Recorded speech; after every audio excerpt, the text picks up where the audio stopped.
Hi, my name is Laura Prothero, and for my tutorial, I'm going to be talking about figure 10.25 and table 10.3 on sleep hygiene. So to start off, I'm going to talk about some background information. So insomnia is the persistent inability to fall asleep and to stay asleep. It's very common and it affects 10 to 40% of adults. It's more common in older people, in females, and those who use tobacco, caffeine, and alcohol. There's a lot of causes for insomnia, so there's some causes such as shift work, time zone changes, uncomfortable conditions, but then there's also longer term causes such as stress and anxiety and drug use. So insomnia is a very serious thing for a lot of people. There's a higher mortality rate for those who are unable to sleep less than 7 to 8 hours a night. So there are many different types of insomnia. I'm just going to talk about four main ones. So the first two, sleep onset, which is the difficulty falling asleep, and then sleep maintenance insomnia, which is difficulty staying asleep, are very common types of insomnia that many people experience.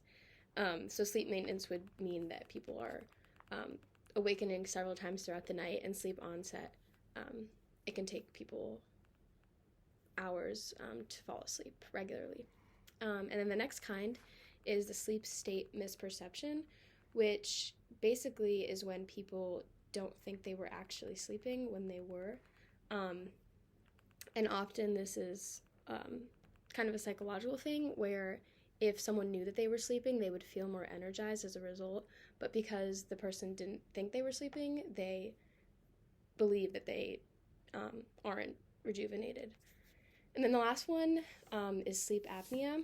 This is unreliable respiration during sleep, and this one arises from relaxation of the muscles of the chest and the throat. And relaxation of the throat can cause choking, so this one is pretty serious.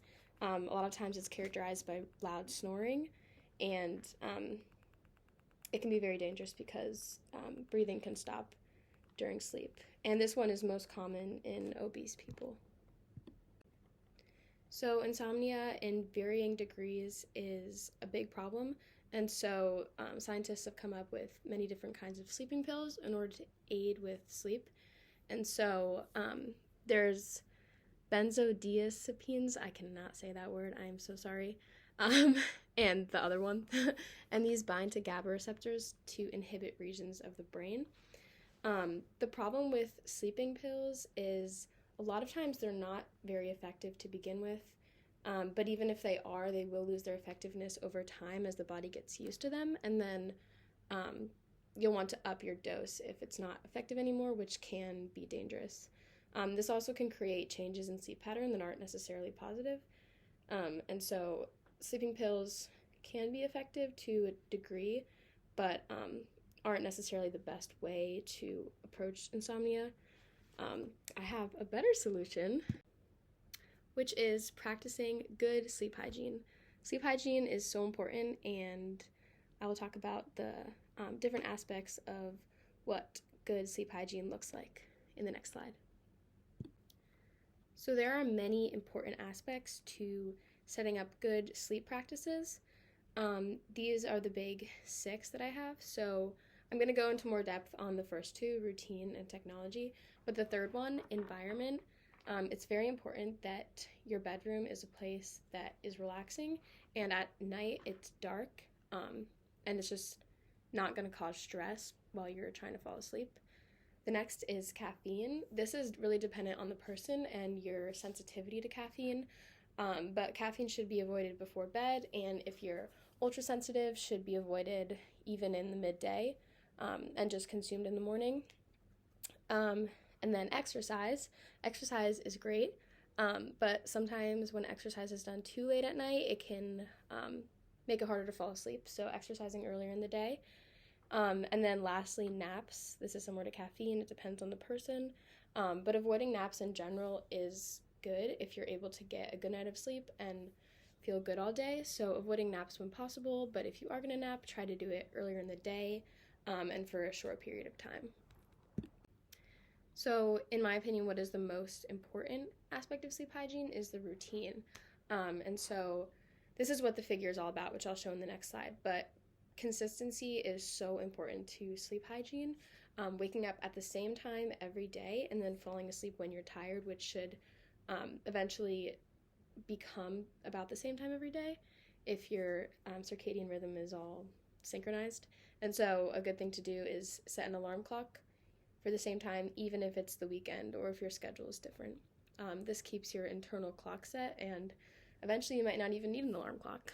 And then also with routine, it's good to set a pre-sleep routine, which I'll talk about in a later slide, just to so your body knows it's time to fall asleep, such as just if you have certain things that soothe you, or even just putting away technology, which I'll talk about in the next one too.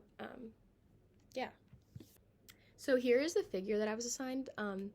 This is a graph of free days versus work days, and how sleeping late on the weekend mornings can make it difficult to fall asleep early enough, and therefore you can see that the amount of sleep that people are getting on work days versus on free days is a lot less. So going along with the pre-sleep routine that I was talking about, one of the most important aspects of that is putting away technology. And so light of all kind is obstructive to sleep, but blue light is actually worse because melanopsin is the retinal photopigment that tells the SCN about light and dark, and melanopsin is particularly sensitive to blue light rather than other kinds of light.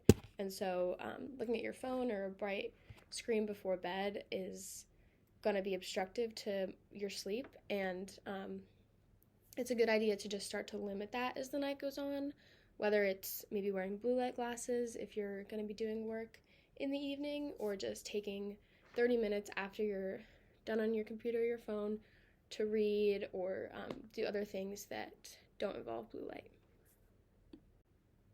So here is just a hypothetical schedule I have for for sleeping in order to just have the best sleep possible. So to start off at, this is hypothetical, but 3 o'clock could be a good time to say no more caffeine, and if I'm going to take a nap, 3 o'clock is too late.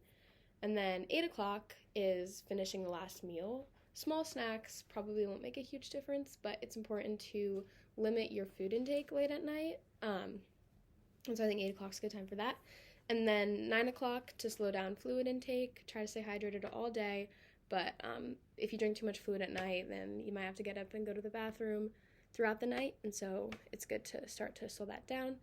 And then let's say around 10:30 or 11, start to limit screen time. Maybe put on blue light glasses or put your phone away, dim the lights in your room, so that around 11 to 11:30 you can get into bed, go to bed, and then set your alarm for 7 to 7:30 every day.